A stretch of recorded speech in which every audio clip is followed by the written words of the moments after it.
Yep, and pull straight to the chest. There we go, stretch. Then come back, straight, boom. 15 reps. Rico Suavé. Right now we're trying to get some motion in. He's been working. He's on this journey right now. As if he's a fellow entrepreneur, he's building his brand. We're also giving him his flowers. So we're working on it right now. Keep watching. 15. Stretch it out, pull or something. No, stretch out, pull. I've been becoming Hardbody for a minute. You know, I moved away for a minute, but I was used to come to the old one. You know, small one before we elevated a little bit. Man, I love to grow since I've been coming to Hardbody. You know, it's a family, first of all. Hardbody definitely is a different gym. You know what I'm saying? It's almost like a community. What's up, guys? We're back at the Go Harder, Go Hotter Litcast. As you guys know, my name is George Lopez. I'm here with my partner, Rico Suavé. We're going to talk about his journey in life. This podcast is about us going harder in life in general. As a fellow entrepreneur here, he's going to tell us a little bit about his fitness journey, but then also his entrepreneurship journey. But he's going to give us this introduction. Let's meet Rico. How you doing, man? My name is Rico Yarbrough, Chef Suavé. Man, born and raised, Tulsa, Oklahoma, north side to be exact. How long have you been cooking for? Professionally, you could probably say about 4 years. About 4 years, yeah, man. Started really cooking at a young age. I think I cooked maybe my first full meal for the family at like 13 or 14 to help my grandmother, man. Nice. So she was the one that kind of got me involved into it. Man, I dropped out of nursing school about 4 years ago. Oh, you know that. Man, yeah. Man, you find it real hard to study day and night for something you're truly not interested in. So, you know, I was in nursing because it's a lucrative job, which I can put towards cooking when I wanted to. Right. But man, I figured those years that I put into doing something that I truly don't love, man, I could just start from the bottom. What made you fall in love with cooking? I mean, obviously we all need food. We love to eat. Yeah, but man. What made you? Just the food itself, man. I really started with my grandma. The only time that I really spent time with the women in my family was in the kitchen. Because I was always with my dad doing sports. Football, basketball, baseball, wrestling, whatever it was, he's always been my coach. So the only time that I could really spend time with the women in my family downtime has been in the kitchen in the summer, stuff like that. So my grandma taught me from the beginning on how to cook. When did you start realizing that you can make the cooking side of things into a business? Man, originally I was doing a little bit of private catering, private gig. Man, right when I was on the edge of nursing school, trying to decide on what I wanted to do, an opportunity came to me, man, to kind of run a restaurant. I look back on it now, it's crazy because I didn't have that much, you know, I didn't have an entrepreneur mindset then, right. or a head chef mindset then. So I kind of went into doing a restaurant. As many things, man, what you learn being an entrepreneur, you want to fail quick. So I went into it, man, not really knowing much, thinking I would learn on the go, and ball dropped. We failed. Kicked me for a little bit, you know, kicked me down for a little bit. But after that, man, I picked myself up and shit, I kept going. That's when I moved to Houston. I don't mean to cut you off, guys, but listen, if you caught that part, he said he failed. And that's a key point word. I want you guys to understand. When you have the mindset of becoming an entrepreneur, there's going to be a lot of failures. And if you don't fail, you can't learn and you can't grow. Failing is also part of the journey. So most people, there's a lot of people out there who fail and they won't try again. They'll say, you know what, this ain't for me. I have to quit. You know what, let me go back to work, figure it out, and just get complacent. This man kept going, all right? So go ahead. What was the mindset like in starting your own business? Or what are the things that made you want to be an entrepreneur? I feel like every chef is an entrepreneur. You definitely gonna take a couple of licks. You just gotta keep going, you know what I'm saying? Man, we was working out with your man's over there on the back of his leg. He said, I just didn't quit. Right. You know what I'm saying? So it was a big part of me. I really kind of got deeply involved around Nipsey Hussle died. And he had an interview where he just said, man, you're gonna go through every feeling being an entrepreneur. Right. You're gonna love it one day, you're gonna hate it the next day. Man, and that's what it is. So when I first failed, I sat down for a little bit. You know, I was a little discouraged, but I got back up. That's when I moved to Houston. I worked with a Food Network chef, Chef Tobias, man. Worked with him, went to DC, worked with him, taught me a lot of things, and then it was time to come home and, you know, focus on doing my own thing, you know. You was frozen for a second, bro. What's going on, man? Yeah, bro, appreciate it, brother. I see you too, man. Yes, sir. When we get home. Yeah. So we did two like that with that handle? Getting ready to open up a food truck where I need to do some content for my page also. Yes, sir.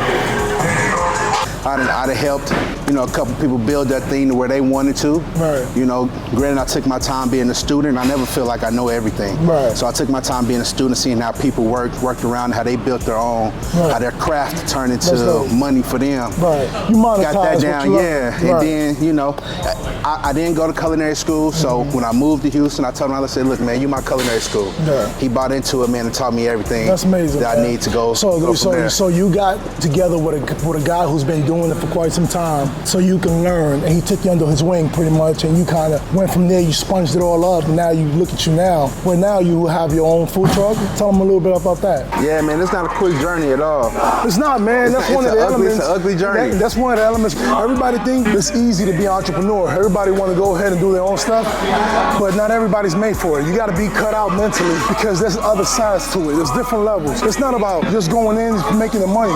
You see, everybody sees the now. Yeah. You don't see the before. Yes, I did a lot of events for free. Right. So you put your time in. You put skin in the game, and that's one of the things people don't teach. People teach by showing, but they see the now, man. So yeah, man, I got my own food truck. I teamed up with Tobias in Houston, man, where he had a 10-year jump on me, and he started the same way, food truck, and then going and doing executive chef things. Ultimately, that's the same thing I want to go in a sense, man. You know, start my food truck, then go to a brick and mortar. I mean, eventually the goal is to have my own hospitality group. Okay. So in the sense to where I can have food truck, a couple different restaurants, a couple different concepts under one umbrella. Oh yeah. You know, people not really make know it a whole enterprise. Yeah. That's beautiful, yeah, man. So you're not limiting yourself. Nah, man. Because you can also take people under your wing, build them up, as you can sit back and start pulling away from the business, and you can administer all of that. You know, have it all under one umbrella. I mean, you know, realistically, I'm not gonna cook my whole life. No, for sure. So, you know, when I get to that point, I still want to be involved with it. So, whether it's helping the next young man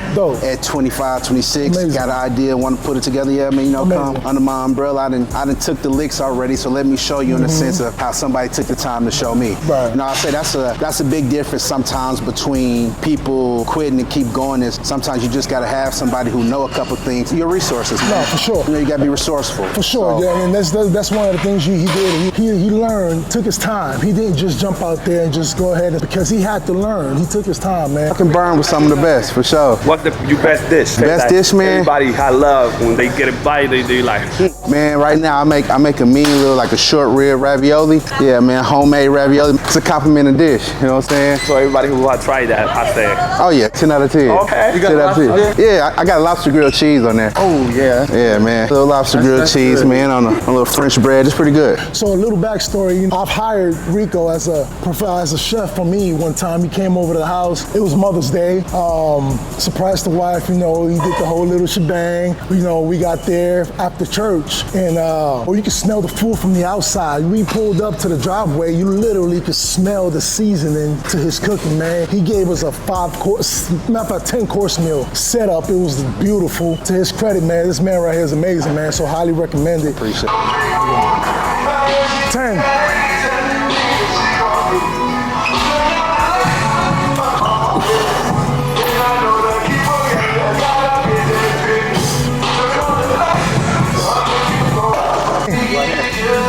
That's 10. Bro, you're not doing shit there standing like that. Oh, no.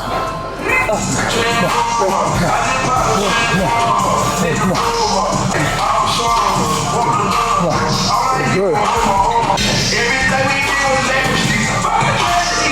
As you guys can see, we're a little sweaty. We did a little back day workout. We killed it, man. So, you know, tell us about a little bit about your fitness journey. What's your goals and where you see yourself here 5 years? Honestly, man, I work out about 6 times a week. Okay. 7 if I'm stressed. I was looking more like it if my diet matched. Right. You know what I'm saying? Hey, being a chef, man. Yeah, hey, you know, that's one of the curses of being a chef. You know, sometimes you gotta eat too much. I tried the vegan thing. I did it a couple times, man. I did it in college. I mean, you know, the last thing you want to do is a fad. But realistically, man, I work out a lot. My diet should probably match how often I work out. Ideally, man, you want to get your healthy meals in. You want to learn the difference between your healthy fats, your healthy oils, everything, in a sense of like that. So, man, working out does a lot for my mental. Right. It keeps me cool. It keeps me calm. That's why I said, man, if I'm stressed, you'll see me here 7 days a week. Therapy. Yeah, it's therapy, man. Just lifting those weights, getting them up off your chest, is just, you just feel like you're getting somebody up off of you, getting a lot of weight up off of you. Right here now.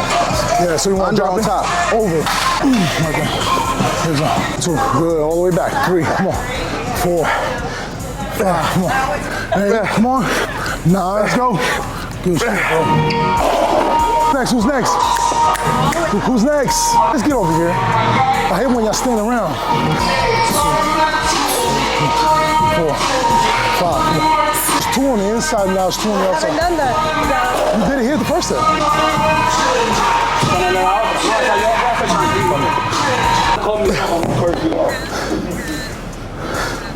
Oh man, okay. Did he give you the paper? We be fucking rough every time. But I've been working out since middle school, just always doing football and sports. So it comes normal to me, but realistically, man, it's therapeutic. Right. You know? No, a lot of times people think, they dread coming into the gym, working out. But I tell people it's a mindset.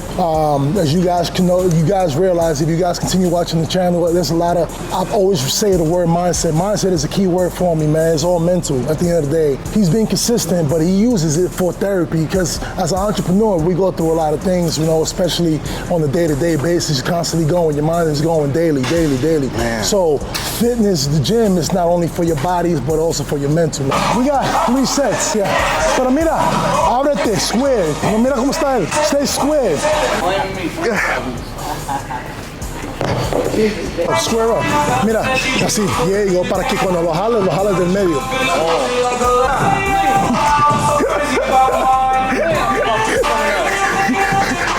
All I hear is God, Lee. Oh my God.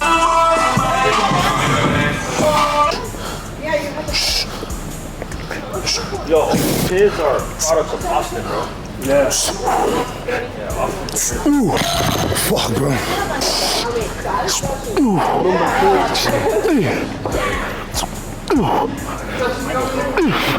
Oh shit. Yes, sir. Hey, don't shoot me like this, bro. I'm naked, bro. Hey man, don't be sitting me, man.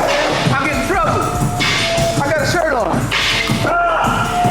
So it's beautiful, man. So in closing, I want to tell you thank you, man. Appreciate Keep up the great work, man. So, we're proud of everything you're doing. Keep up the journey. And also tell us how can we follow you and see what you're doing, man. I have a couple of personal pages. My Instagram personal page is Rico Suavé 5050. My Instagram business page is K's Kitchen 918. Same for Facebook, K's Kitchen 918. Those are kind of freshly started since we just now kicking the truck off.